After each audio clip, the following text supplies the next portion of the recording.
What's up everyone, my name is Jesse and welcome to my channel. So today I'm going to be introducing y'all to my girl's 2014 Dodge Charger. So I picked this Charger up for $5,000, I got it from a friend and we agreed to monthly payments. So he ended up getting what he wanted for the car and the payments helped me out. So far the Charger has been a solid, good daily. My girl loves this car. She even nicknamed it El Gordo. Because let's be real, it's a big body, it's a big boat. Let's check out the car, starting with the exterior. Let's step outside. The exterior is simple and clean. The body is straight.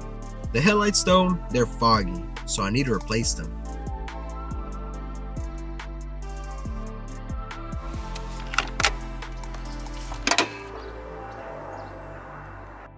This Charger comes with a 3.6 liter V6 producing about 290 horsepower and paired with a 5-speed automatic transmission. It's nothing crazy, but it gets the job done for daily driving.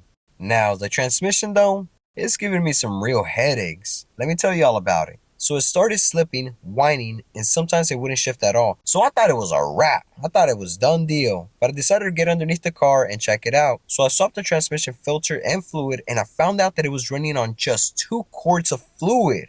After that, it started shifting great. Well, for a month. And then it started happening again. I noticed that it was leaking from the AC condenser transmission fluid. So I replaced that and now the transmission is running great. It's solid. But of course the problem just didn't stop there. I noticed that the radiator was leaking coolant, so I replaced it. But I was still losing coolant, and after looking around, I found out that the oil filter housing was leaking, so I swapped it out too. Then there's the suspension. It'd be making all kinds of noises, so I replaced everything. The struts, control arm, ball joints, tie rod ends, rack and pinion. And guess what? It still be making the same noise. So I'm still trying to figure that one out. The interior is pretty basic. I had to replace the main window switch because it was broken, and that's a common problem with these cars. And the stereo is way too small for my taste. I know there's an upgrade to a bigger screen, but it's too damn expensive.